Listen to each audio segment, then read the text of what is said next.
ex-boyfriends. 너를 찾는 광고 flyer. I could get your ex-boyfriends. 너를 찾는 광고 flyer. Thinking 너에겐 난 독박. I've been rolling till my sleeping. I could make a better future.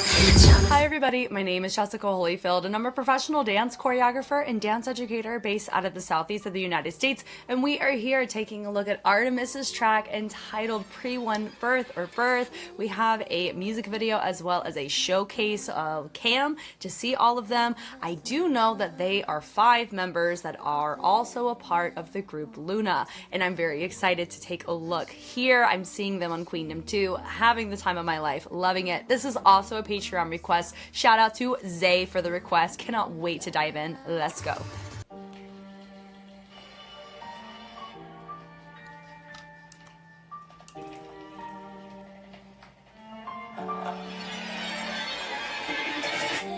Ooh.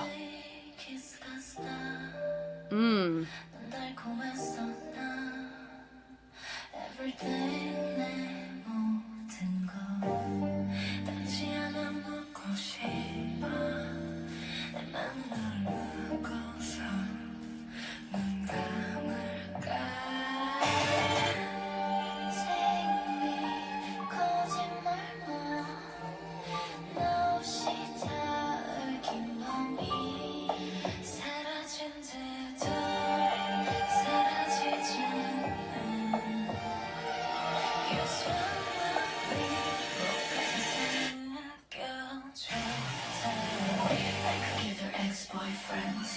너를 찾는 광고 flyer. Thinking 너에겐 난 독박. I've been rolling till my sleeping. I could make a better future. 잠에서 깬 내일부터 꺼진 미소로 난 탄생.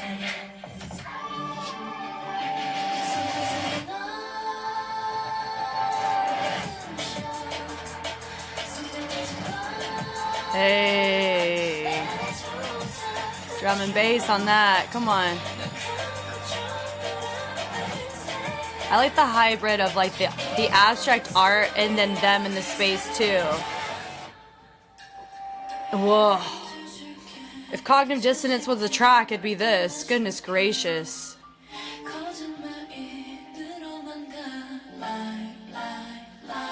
5 for 5 members.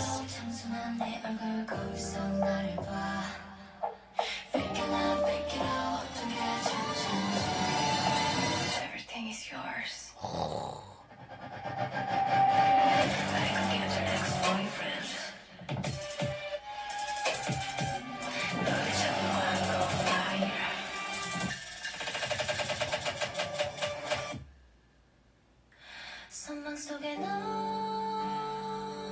This is so different than the Luna lore of like how they have been presented. Does that make sense? No, I don't know the lore in depth, but it's not this, and I love that they got to explore this concept. God, it was so cool.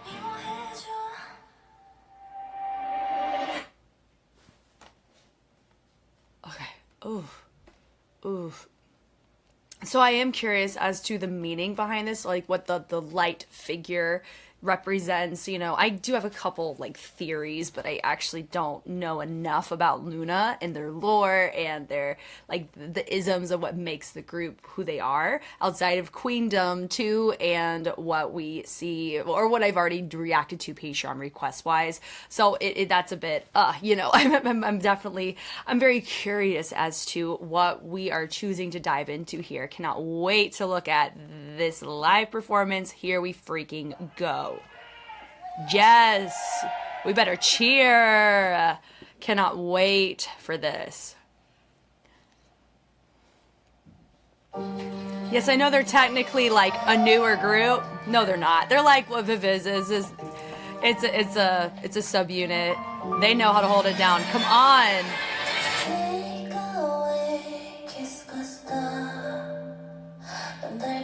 I just reacted to the unit challenge on Queendom 2, and it's Desire, and they had the black and the red accents like that because that was Luna's group with one of our girls from Brave Girls.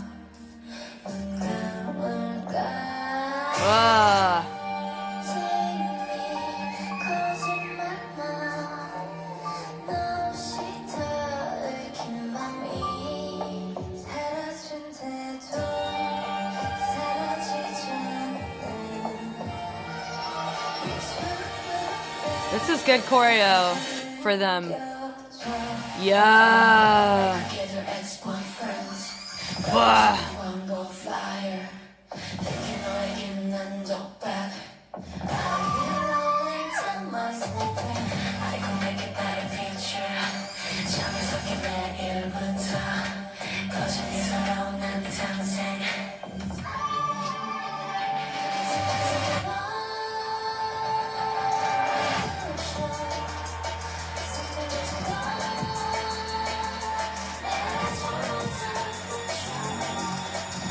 It's like this would be like a really good track to play if it's like the show Wednesday. Oh my god, if desire is not a factor into the inspiration behind some of these choices, I will be shocked because of that moment right there and the outfit colors too.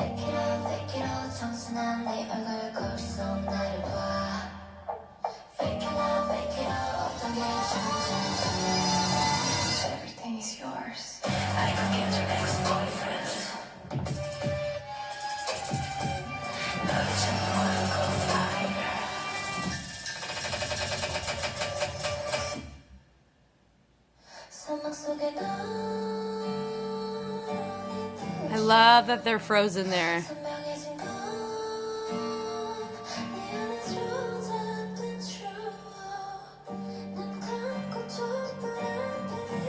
Yeah, that's another fingerprint too of desire.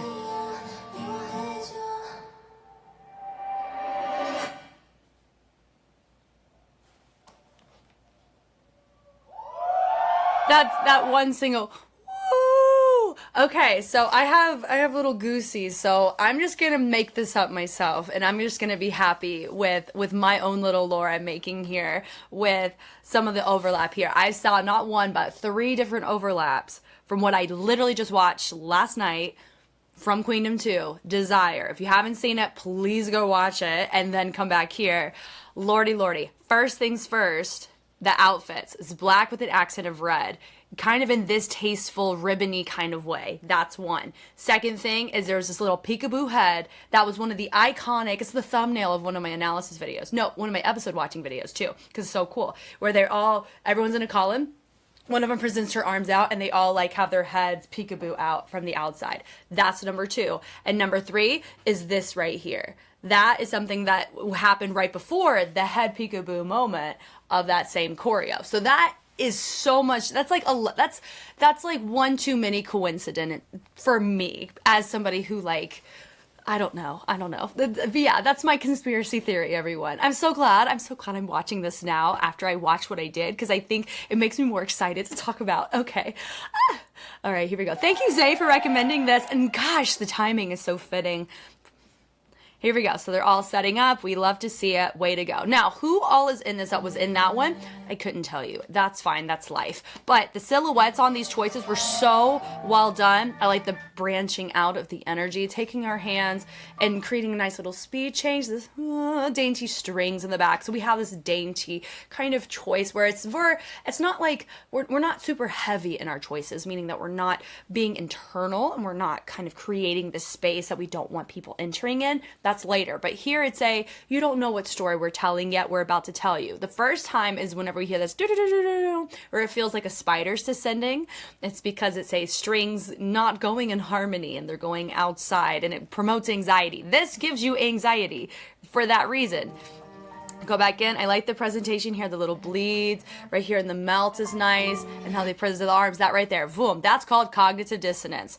It's probably one of my favorite things to have learned in my music cognition class. Well, actually, I learned it as whenever you take classes, you learn how to ask questions, and that was a question I had for myself. Why do we have lullabies in horror movies? And that is why. There we go.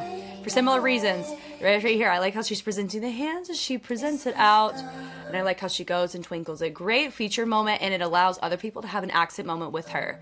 And they walk to different spots. Da, da, da. She drops down, and I like the look from our next individual here. The look here definitely allows us to continue to watch her, and everybody's looking away too. So even we have an assist on one of our other members to help us maintain looking at the feature through that. Really well done. And then she grabs the back of the neck, da da da, looks up, back to us, and she comes up. Ooh, and then now it's mirrored over here. They have the tss, ooh. Like we just switch screens. She comes up and we walk. I like the she pull. So they go and another member grabs her and pulls her back. So there's these nice little mini interactions taking place. So we're not just having a feature and people moving about the cabin. It's a, here's my feature. Oh, wait. Don't do it that way. You know what I mean? It's kind of a, we have these members guiding each other, which kind of feel similar to, you know, that white figure. It kind of feels like it's the overseer of the group. It feels that way, you know, because they're watching and being like hypnotized to some degree, just like we were watching that music video. Yeah, so I love the little extra just weightiness of the tail end of where she plays that weight. Super fun. And they go doom down. She goes, does a little baby trace on that, pulls her up. So it matches that little pull up very well. This right here, I love how she committed another. The lighting is freaking bomb here. That's what I said about Dreamcatcher too when they had their most recent comeback with Justice. Golly. Oh, Boca too. The lighting is freaking sick. And here, now the real question would be, this to me, I feel it feels darker and more EDM than Dreamcatcher. So I know some people may be like, oh, this is a similar vein. Treat it like they're both invited to the same cookout. I would put it that way. Like they would be in the same spot. And I think that fans that enjoy a lot of Dreamcatcher's music could also enjoy ARTMS's and it wouldn't be a comparison. It's just, it scratched the same part of your brain. It's kind of the best way I would word it. And I really, really like this. It does make me a smidgen uncomfortable. And I think that was the point. And that means they did a fantastic job on placement on their choices when to promote anxiety in the listener of, ooh, something doesn't feel quite right. And their movement quality and stage presence also validates this. Very nice. I like that, take me. And then it says, Kochimar, liar. And we come up, and I like because she's grabbing them in subtly different ways. Like, oh, thank you for helping me up. But also, they could all slip you poison in your drink, like if you're not careful. The melt on that. And they look away. She has her walk. I like how she has this boom and the twinkling through. It feels like she controlled and initiated that bass into the strings, and they're all moving when the strings are moving too. Yeah, dun, little reverb to reset on. Dun. Yep, and then we switch, click, click, really nice. And then we have the reset with the bevel, and I like this little extra add to the base of the arch. The dun dun dun, and the little hinge around that. Dun, dun, dun, dun. Ooh, wild. That drop is sick. Oh my god. I wasn't expecting that here. It's like it's a drop that you would hear on like a Pump It Up track, but like the really, really hard ones that are about to change the BPM on you and make you want to cry. Like that's what it feels like in like the coolest way. Okay, so the arm, bring it up, boom, and the ex-boyfriend. Ooh. Well, there's that screeching. It's like, ooh, do you really want to get the ex-boyfriends involved? She said, we can. And then the X right here, ex-boyfriends. I get the wordplay there. Boat flyer, yeah. And then the subtlety with the head right here is nice. And then they go over, da-da-da. So it's very conversational. Like, petty, I can pull who I want to pull when I choose to pull it. It feels like they have more control, which I feel can be a testament to multiple things. I do know we do not stan Blockberry at all. We will not watch anything from them. We will always watch the bootleg ones from fans, and I like the fan ones because we do not support what we don't need to support. I'm an advocate for that through and through. So whenever they say these little things like that's like how they're coming across, it feels like we have more freedom here, and I love this concept. It's really nice. You don't see this done like a ton in the scene, and there's a reason why. It's because it's really hard. It's a very niche audience that's pulling for it, and I hope I mean, I'm very curious. I want to hear from Luna fans. How does this feel in comparison to their original discography? Because I haven't heard enough of their discography to like really know the true shift, and how like that little culture shock is what it kind of would feel like. I want to hear from you that were a part of that transition. And this right here, boom, boom, that little screaming, screeching in the back. She takes her arm up. Yeah, the sleeping. Ooh. Yeah, but the future, really nice on this tailoring to the wrist. I really love that choice. Really fun. The swing up, and then we have this nice presentation over. Do, do, do, do. And then we have this setup right here. Dun, dun. And then we add this extra tension bleed through. Reset, and then Kojima. I think she's saying that, like liar. And then it's like, you know, wipe your lie off your face. It's kind of what it feels like. The subtlety here. Presentation of it is the most vital thing, because if you're just doing the motions, it's not going to sell, which also is another factor of that is what Monica instilled in a lot of the members of Luna, is talking through the why behind your choice, not just doing it for the sake of it. So I'm wondering how much of that was adopted into future Luna works after that. Yeah, the swing is really nice. They rotate down, and this right here, da da da da da, branching it through. So if I'm being honest, the movements themselves are simple. The presentation is what is hard, because everyone has to be on it the entire 3 minutes. It's not a, I'm going to courtesy do this movement and someone else holds it. Everybody has to hold it the whole time, and that's why it works. Really nice. So they go and they bleed it out. There's a lot of these bleeds and subtle traces, like the switch, cool, boom, and then the switch up. On the arms is nice, and she traces it up the neck. Once again, the swing, and then she takes the energy down. They all present like it's this nice ball gown of blood. It's like really, it's a weird thing to say, but it's kind of like, I don't know. This is, the music video, it just made me uncomfortable, and we're here for it. Now, am I going to equate it to anything like, I'm not equating it to like anything religious. I'm not going to go that route. It just feels very grim. It reminds me of like the Grimm brothers versions of these fairy tales. It feels like that more than anything. So it's not that niche of creepy. And I like the little subtlety with the T's of the arch of the back. As she turns it in this part here, she presents it out. Now for me, if they did that little head there, I'd freaking die. That, do you see what I'm saying? That little, ooh, that also can easily equate to, there's somebody always watching you. Ooh, you know, I hope not. Like, well, sorry, let me rephrase that. I hope someone's always watching an analysis. That's not what I mean. I mean like somebody like right behind me. That made me uncomfortable.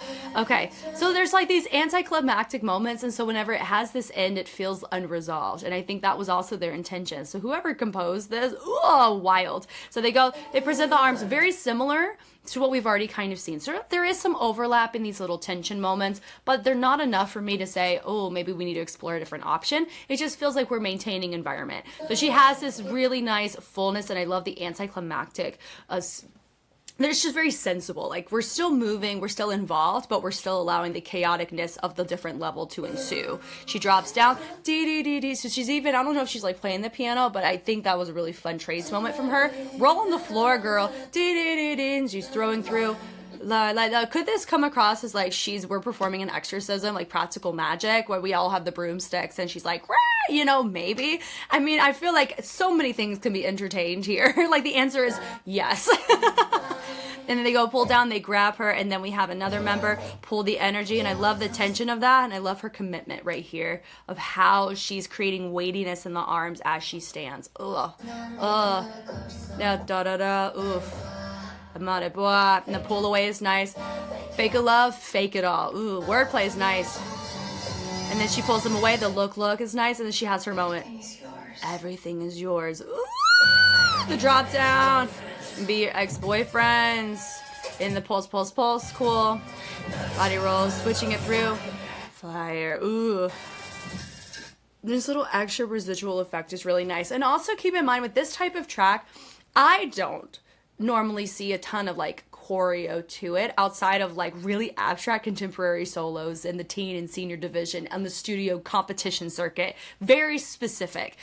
None of that said K-pop. Does that make sense? So I'm like, I like the fact we have choreo to it, and that's why it doesn't bother me, why it does have like a heavy basic interpretation. because there's so many other things that are more of a priority than whether or not I'm doing something complex in my choreo choice. They can do it. We've seen it. So that's why for me, I'm like, I love the essence and ambiance of this, because I think that, once again, is the point, because the track itself sets this up so much for success in this niche of horror. It sounds like horror as a music genre. And so maybe American Horror Story, or if Korea has a horror story equivalent, put this in the OST, I'm telling you. But it gives that impression. And so like having movement just feels like a courtesy and a gift anyway. So that's why I'm picking my battles on that. It's fun. Like that. Ugh. And then the lift right here. That silhouette is gorgeous but haunting. And then they go, I like how they drape it down. She turns and they lay there. So it's giving ragdoll, like, ooh, are you possessed? It gives that, because it's not a position it's just not comfortable to hold, right? It's very intentionally placed there. So that was really nice there. And they have this moment and they branch around. I like how they're all holding and they're not moving. It's very doll-like and a bit, it's unsettling. Like normally you would see them, they pull through, and your feature does, but they're all frozen in these poses that you're like, ugh, like, you know, it's cool, especially Miss Beret over here. Yeah, that boom boom, and then right here she brings it up, and then they all branch it up. Ooh, so they come to life. Ooh, poltergeist, if anything. That right there. This. Yep, there we go. Cool. That's another desire thing. Click, click, click, click. Yep. That's like the cross my heart kind of vibe, and they grab, and we're praying out of hope. And we go and we expand it. So is the white figure our hope? Maybe. Are they the one that I don't know. I have questions. But also they're giving me, what is it, the Hex Girls from Scooby-Doo, but we have a group of 5 versus a group of 3. I think like I could watch, like, these fits are fitting. We love it. It's nostalgic for me for that reason. But then they go and they finish really dope level, and it goes, and then we look with the silhouette, like we can still see it, and then there we go, we're done, and then it blacks out, and then you see that people are like, right? Because there's a chance that this is what, like a debut, like a potential debut showcase or something along those lines. I don't know those questions, but Lord have mercy. I'm so glad. If anything, sometimes like I can feel a little bad whenever I don't get to certain requests or certain reactions in a timely manner to me, but I'm so glad the fittingness of when I looked at this in comparison to when I was originally scheduled to look at it. So I'm sorry, Zay, but I think it was worth it for us, because just seeing some of the overlap of what I've already kind of seen in essence from Luna, some of the Luna members in their dance the equivalents of their dance performance from Proudmon, like, it made me appreciate this much more. And it didn't shock me that they could do this. I am curious about, did it shock the fan base though? Those that are fans of Luna and that are fans, of course, of ARTMS. We're loyal, right? I'm curious about that. But this was fan-freaking-tastic. Thank you guys so much for taking the time to watch. Thank you, Zay, of course, for the request. This was such a joy to watch, and I hope that ARTMS grazes my schedule in the future as well. We'll see. I have a poll coming up that doesn't involve Luna, so we'll see if a marathon will happen with them or with anybody else from Queendom 2. But if you want to see more of ARTMS, Luna, or if you want to make a request for a different group for me to look at their movement quality, I have a Patreon request tier option that Zay is a part of, as well as a few others, called In the Pocket, and I have a newer one called On the Flip Side, where you are guaranteed a request, and in some cases I'll even do a Jess take and learn choreography from it, depending on the tier. But if you're like, Jess, I just want early access to stuff and not have to wait for YouTube to post about it or for you to post on YouTube, honestly, Patreon is the perfect place to get access to everything. Every day is different. I post about 5 to 7 times more on Patreon than I do on YouTube. And so if you're like, Jess, that's a lot, I know. But if you want early access to it, I do have a tier for that as well, called Welcome to the Gang. And it allows me to be able to see your commentary and just deep dive with other fans along the way as well. Once again, my name is Jess, and I will catch you on the flip side. Bye.